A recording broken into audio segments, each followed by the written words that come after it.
Hey, what's up? Zach here, and these are my top 5 favorite pickleball shoes, whether you're playing on outdoor courts, indoor courts, or both. So we actually have 15 shoes to go over, top 5 for all 3 categories.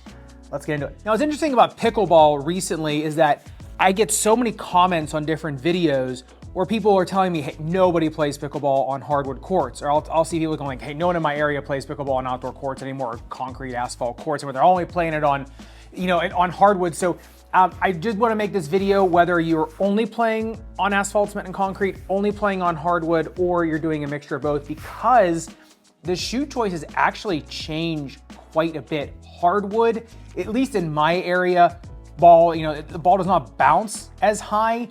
It more skids. It's almost like playing tennis on grass. I would say the shock absorption demands a lot less on indoor hardwood. So you're doing a lot more pistoning, you're doing a lot more squatting, but you're obviously not having to deal with the shock. So there are some, like I said, there's some differences. We'll talk about both in terms of tread, as well as in terms of what's kind of in the midsole and in terms of containment. So that being said, let's get started with the top 5 pickleball shoes for indoor courts only. And in terms of the top 5s, yeah, I'm gonna go 5, 4, 3, 2, 1. But honestly, they're really not in any particular order. Really, whichever one gels with you the best on this list is, the one, I would say to go with. With that being said, coming in at number 5 is the Nike A1.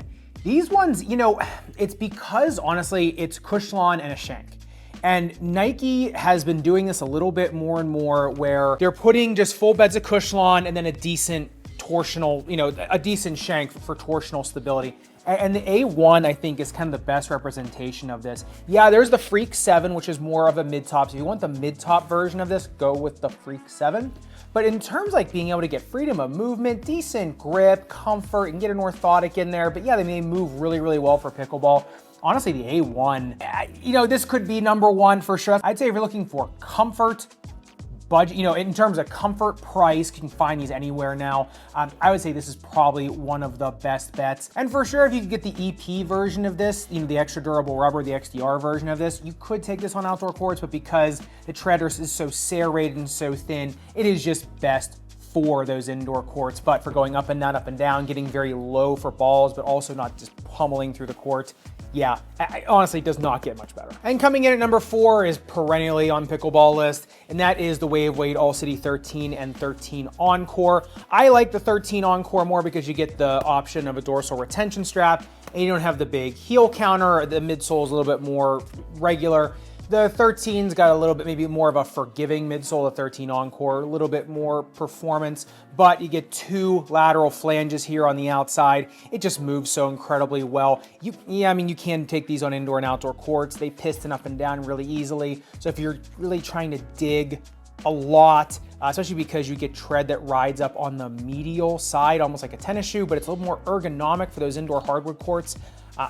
Yeah, in terms of a shoe that's using more thermoplastic foams, more performance first, yeah, All City 13, the All City line is always on these lists for a reason. They're really built for indoor pickleball. I know they're a basketball shoe, but everything about them just screams indoor pickleball. All right, now coming in at number 3, this is kind of weird because a couple of these shoes are starting to go up in model year, but I don't know when they're going to be coming out, so I'm gonna do a tie for this one. And that is between the Joker 1 as well as the Sabrina 3. Now the Sabrina 2 is just fine too. It's basically the same shoe. The uppers on the 3s are just a little bit nicer in my opinion. So really Joker 1, I like the Joker 1 more than Joker 1 GT for pickleball because the foam's a little more forgiving. It's not as much like a basketball shoe for jumping and stuff. The Sabrina 3, just freedom of movement, ease of movement. It's just such an easy, nimble shoe.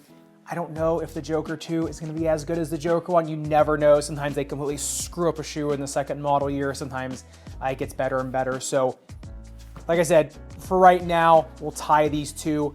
Who knows how long the Joker 1 is going to be out there, but I do think the Sabrina 3, especially that really long lateral flange, does just as good of a job. And coming in at number 2, once again, I'm gonna tie these two because the KT10, which should be in this spot, is going up to the KT11. I should have it in the next few weeks, but like I said, you just don't know. And there's so many KT10s still flying out there, so you can still get them, but you just don't know what the 11 is gonna be. Hopefully it's just as good. But I am gonna tie that one with the Adidas Dawn issue 7. Once, it's same thing.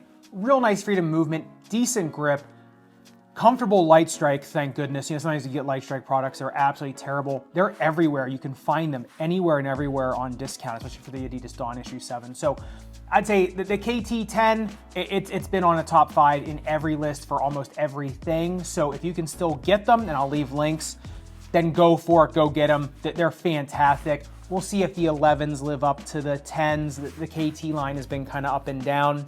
But for now, I would say in that number 2 slot, if you go with that KT10 or the Dawn issue 7, both fantastic shoes in terms of grip, comfort, performance. And coming in at number 1, I put this shoe at the number 1 spot because it's just been so consistent and so good for so many years, for so many people, especially in my clinic, and that is the New Balance 2-Way V5. There's just not, you really can't say enough about this shoe in terms of its versatility, rugged grip, comfort, performance, support. You can fit orthotics in there, whether you're getting really low and shifty or, you know, basically standing upright. They just do so well, speed, as well as quickness, as well as just if you just need a comfortable shoe. Like I said, for just static stance, right? Just pistoning up and down, up and down, up and down. They're good for that 360-degree movement too. So yes, any one of these shoes could have been a number 1, but yeah, to me, this is kind of like personal favorite, and just the fact that we keep getting a shoe that is just so easy to recommend, and that makes me like them more and more and more. All right, but going from indoor hardwood to either indoor asphalt, cement, or concrete, or outdoor courts, these are the top 5s for those courts. Coming in at number 5, once again, we're gonna do a tie because the shoes are so similar, and that would be the Selkirk Court Strike Pro, as well as the K-Swiss K-Frame Rublo. Now, the reason I like both of these, super comfortable foam setup that's also dense enough that you're not gonna feel like you're on the ground, but both have the really nice shank setup. The Selkirks are gonna have a more traditional tongue, which is nice, versus the K-Swiss, which is a slipper tongue, but the K-Swiss is still fantastic. The Selkirks, in terms of grip, are gonna grip more courts, like more slick courts, versus the K-Swiss, which are gonna be a little bit more, I'd say, fluid on the court. So some differences there. The fit is also really similar between the two of them. I know Selkirk had some issues on the one run in terms of durability, which I've been told has been negated. That's been fixed on this run. So in terms of both of them, you should get decent durability on outdoor courts, and they're both, like I said, that dense EVA in there, which has a little bit of that rubbery texture, you know, that rubbery feeling to it. It's enough bounce, but also enough protection. You can also fit orthotics in both. All right, coming in at number 4, this has also been a perennial shoe, and I really shudder to think when this one goes off the market, what replaces it, and that is the Nike GP Challenge Pro. I don't think I've ever seen a shoe go under the radar as much as that shoe has, even for Nike, because it's a takedown. But in terms of pickleball, I can't tell you how many people I've put in that shoe that have just loved them. I mean, the medial flange, the heel flange, just everything about them just screams stability on a 360-degree court, like a pickleball court. Plus, with enough density underneath of it to hold you up, you can fit orthotics in them. They are just an all-around, they just scream, like some of these other shoes, they just scream pickleball to me. So I don't know why Nike didn't brand them as a pickleball shoe, because they are kind of the perfect pickleball shoe. And like I said, I shudder to think what happens when they go off the market, because it's gonna be a real loss, put it that way, for the community. So get them while you can. Hopefully they're still on the market for another year or so, but GP Challenge Pro, like I said, it could be a number 1 shoe on this list for years if they keep making it. All right, but coming in at number 3 is a company I know very well, and that is the Xenon Extreme 2. Now, from the 1s to the 2s, the Extreme has gone through quite a bit of a change. The midsole is still basically the same, but in terms of durability and comfort, plus the flexibility of the Extreme, it does not get much better. Now, I know I do have a sandal with Xenon, because I have no dog in that fight in terms of that shoe. I did help design the first iteration of it. The second, they hired in more consultants as well as myself. I didn't get paid to help consult for that shoe.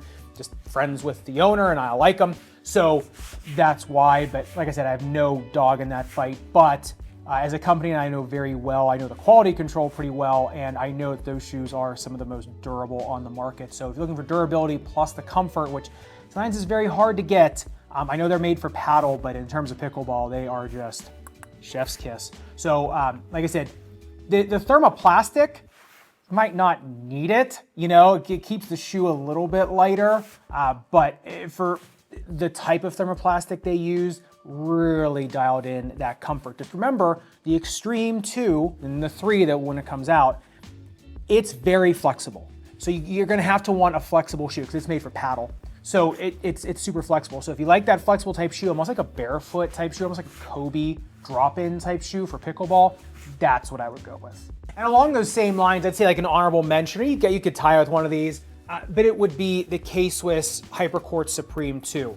The Extreme 2 reminds me of this shoe a lot, just more durable, you know, and more flexible. This one, a little less flex, but more support. So if you're looking for kind of like the alternative, that with a little more support, but kind of the same feel, it would be the K-Swiss Hypercourt Supreme 2.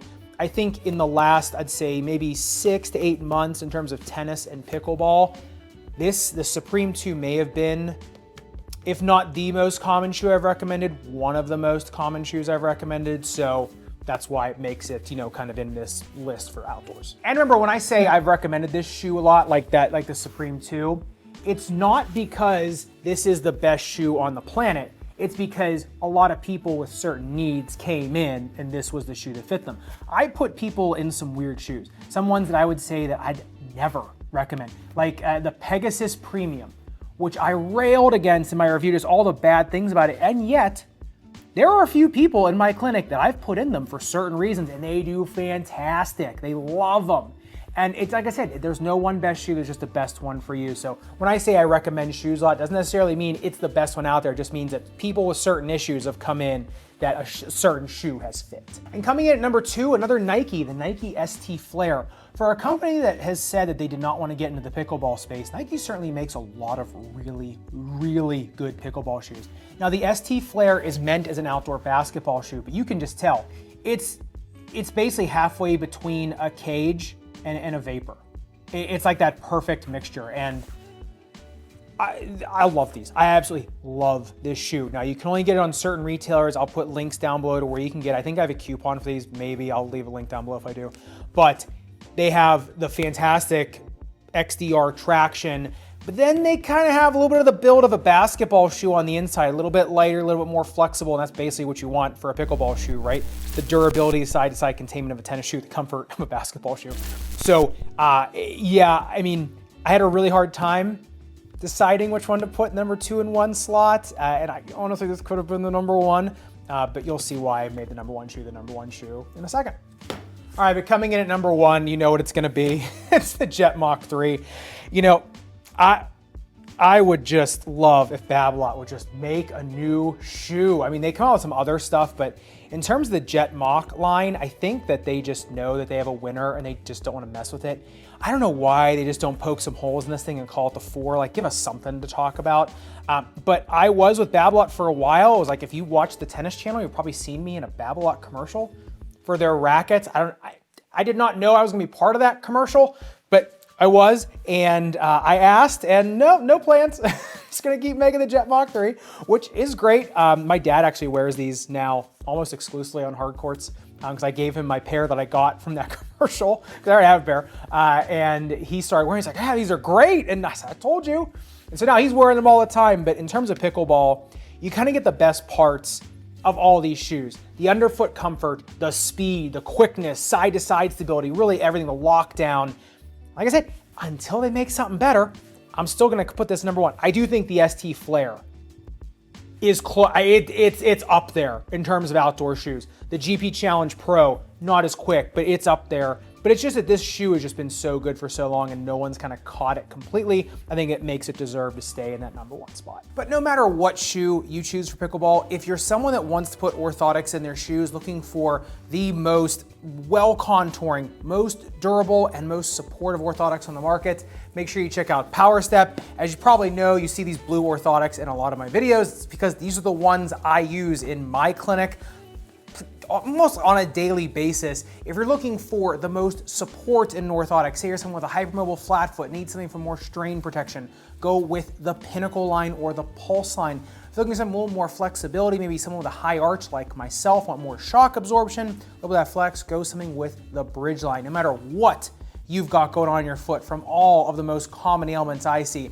like neuromas, metatarsalgia, just general ball of foot pain, plantar fasciitis, Achilles tendonitis, generalized tendonitis, flat foot pain, or high arch pain, whatever, make sure you check out Power Step. They have an orthotic for literally any issue you're bringing to the pickleball court. Let's get back to the top 5, or I should say top 15. All right, but let's talk about shoes for both courts. Let's say on Mondays you play on indoor courts, or, on Fridays you play on outdoor courts. There's gotta be something that you can wear for all of them. And although none are completely ideal for both, like you can't have your cake and eat it too. There are a few that are really, really close to being perfect on both. Now coming in at number 5, one we've already seen, and that is Wave Wade All City 13. And it's just because the rubber is so durable, and because it comes in these rectangular pods. So you kind of do get that outdoor type traction as well as the indoor traction. The foam is so resilient on both indoor or outdoor courts, and enough basketball players wear these on indoor and outdoor courts too that the traction is just as good. So you definitely have to keep wiping them down for sure. So make sure you keep the tread clean, but as long as you keep it clean, yeah, the All City 13, that rhymed. Fantastic. All right, next on this list, another Wave Wade shoe, and honestly a personal favorite of mine, and that is the Wave Wade Shadow 6 V2. The breathability for outdoor courts, the durability in the rubber, just the feeling of snap in that shoe is so good. Now, a lot of the tools in that shoe, honestly, they're meant for outdoor basketball. But in terms of nimble movement, they remind me of the Jet Mach 3 on indoor courts. But you can use them on both. And like I said, they kind of traverse both courts. The grip, I think, is like an 8 out of 10 on both courts, not a 10 out of 10 on either. But if you're looking for a shoe like that, workhorse shoe, it's gonna be durable, feel very quick, be able to kind of, like I said, move in a 360 degree radius. Yeah, the Shadow 6 or the Shadow 6 V2, they're both very good. I kind of like the V2 a little more, but the Shadow 6 line, absolutely fantastic. Now coming in at number 3 is one that I did not see coming, and that is once again, the Xenon Extreme 2. That rubber was gripping indoor courts so fantastically well, and I thought, and it's so easy to wipe down. And I thought to myself, well, this is, if you can get a shoe that's that durable on outdoor courts, but be able to use it on indoors too, you have the shoe forever. Now, of course, you'll want to keep, like I said, keep it wiped down. That is a shoe I think that once you wear it down a little bit, some grip spray is really going to help augment. Just keep it nice. But like I said, I was really surprised. I did the grip test ramp on them on indoor courts, did fine. I took them on indoor courts a few times just to make sure. I think it's the flexibility of them that gives them the pro on indoor courts, but if you want that durability on both, as well as the comfort, ease of use, the flexibility, yeah, the Extreme 2 on both sides, can't believe I'm saying it, is fantastic. And coming in at number 2, honestly, it's a shoe that I got a lot of hate on in the, not me, but the shoe got a lot of hate on in the comments for changing the foam setup. I didn't think it was that bad, and that was the Anta Kai 2 Speed. Now they switched out some more, violent bouncing thermoplastic foam for what is more, dense and comfortable EVA. And I liked it because it works well on outdoor courts as well as indoor courts, gives some comfort, and it also, in the Anta basketball line, it just creates a clear delineation between the models that have all just kind of being the same model. And so I like that, and you can take them on both indoor and outdoor courts. To me, the grip is a little bit better on outdoor courts, but you can use them on indoor. They're really nice and flexible too. They're almost like a shadow, they're like a, I don't know, like a lower top, you can say that, Shadow 6, right? But with more of, if you want that dense EVA foam type feel, right? Like if you want the feel of a GP Challenge Pro on indoor courts, that's kind of where you would go. It's an easy shoe. A lot of times they'll go on sale too. Nice shoe to get around, like I said, on both sides, also multi-sport shoe. So yeah, like I said, all around I liked it, even though if you look at the comments section of that video, it's just people railing against them switching the foam. But, one man's trash and another man's treasure. And coming in at number 1 for both indoor and outdoor courts, if you didn't guess this one, then thank you for tuning into my channel for the first time. And that is, once again, the New Balance 2-Way V5. Said it, in the indoor section, the versatility is why they're so good. And I think that's why these are kind of the ideal pickleball shoe. If you're just gonna pick one shoe up, now remember, you can get these for like $49 at some retailers. You know, when they go on sale at first, they're in the $120s, and then, you know, right away they'll go into the $70 to $80 range, and then all of a sudden you'll start seeing them getting lower, like under 60 bucks. And, you know, you could buy 2 of these for the price of one other, you know, and you're set for, you know, how long. You get orthotics in them. The grip on indoor and outdoor courts, to me, is very, very similar. Same thing, it's kind of like an 8 out of 10 on both of them. And just in terms of protecting your foot on outdoor courts, but also giving you, you know, the nice flexible profile on the indoor courts to grip and go and be able to get low. Yep, two-way line, like I said, until, kind of like the Jet Mach 3 on outdoor courts. Until proven otherwise, they're still the best. So I'd love to hear your thoughts in the comments down below. Which ones have you been liking? Which ones have you been wearing? I'm trying to try more and more pickleball shoes as they come to market. A lot of companies are a little bit pushy with wanting reviews on them, and the claims are getting a little bit out of hand on some of the pickleball shoes. So sometimes I'm resistant to review some of them because of that fact. But I'd love to know which ones in the community you are wearing, ones maybe I haven't tried yet that you have liked, that, you know, someone that's actually used them has liked. So let me know in the comments down below. And if you do want to see reviews on any of these shoes, I'll leave a special playlist link right here. And I'll actually leave the ST Flare review linked right here if you want to check out more, because I know a lot of people haven't seen that one yet. Make sure you subscribe down below. See you in the next video.